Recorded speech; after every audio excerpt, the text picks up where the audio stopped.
Yeah, Yeah, it's after 6. 6. Okay.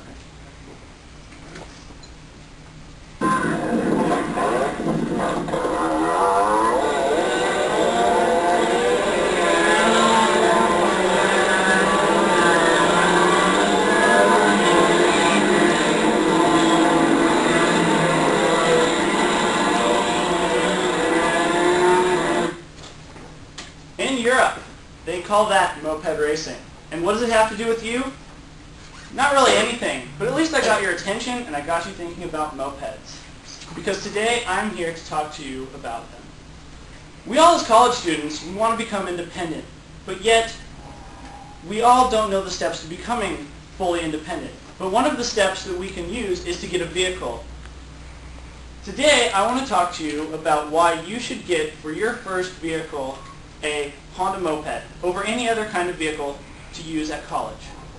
Now you ask yourself, why would I listen to me? Well, I'm an avid moped rider and have been doing so for 3 years. So today I want to persuade you about why you should buy one of 3 kinds of Honda mopeds and back it up with information about why it is cost-effective and extremely practical. So first off, we must begin with the basics.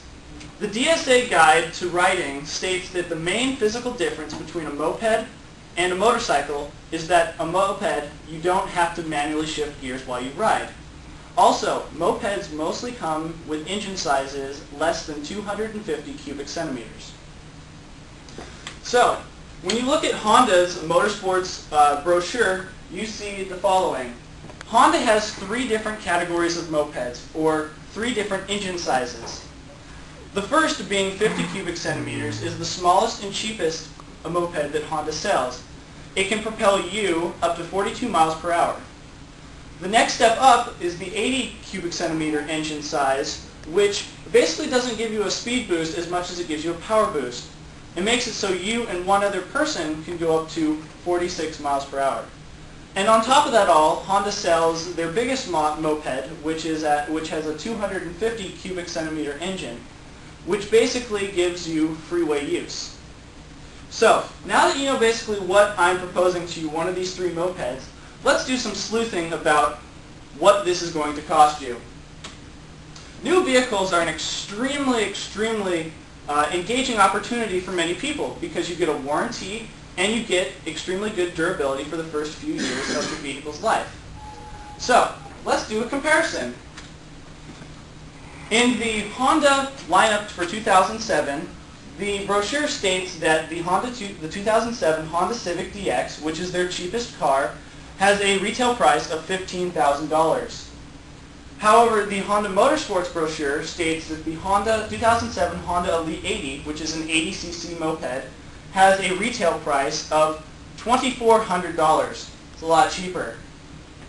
Now you may be wondering to yourself, well, what about a used car? Many people like used cars. Well, I did some sleuthing on my own and got on Craigslist.org and looked up a Honda Civic. And I found a 1999 Honda Civic LX with 180,000 miles on it going for about $5,500. That's still almost twice as much as the retail price of the moped.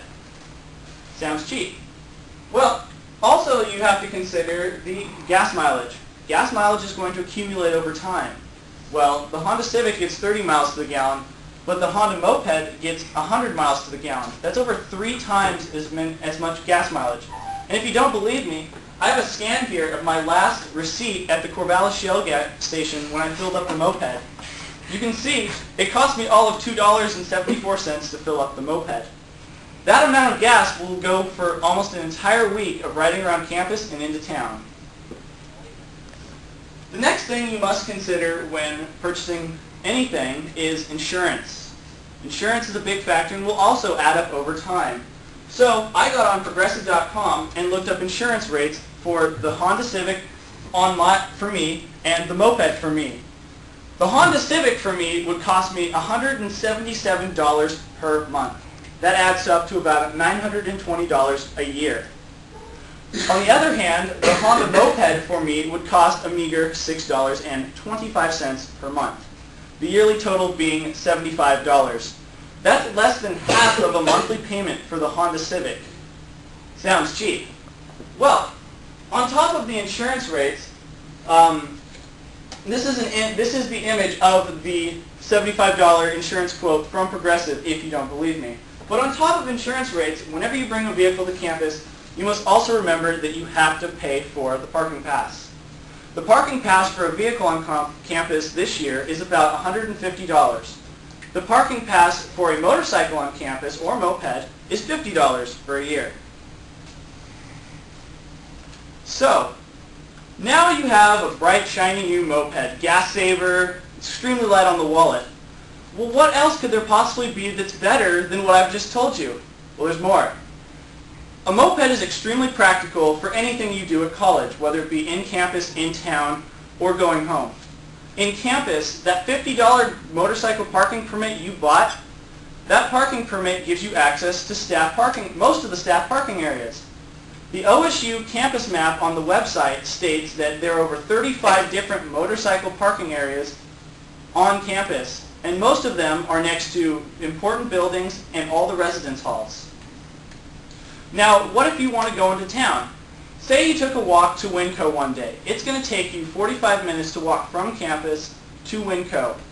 On a moped, it would take you 10 minutes or less. Plus, the moped would allow you to carry more items, which makes it so that you don't have to go to the store as often.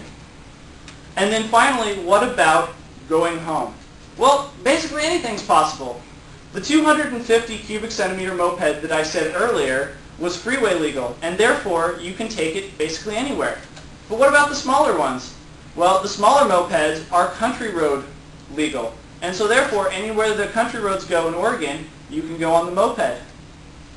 So, in conclusion, I'm kind of sad because I'm not going to be able to sit here and talk to you more about the wonderful benefits of owning a moped.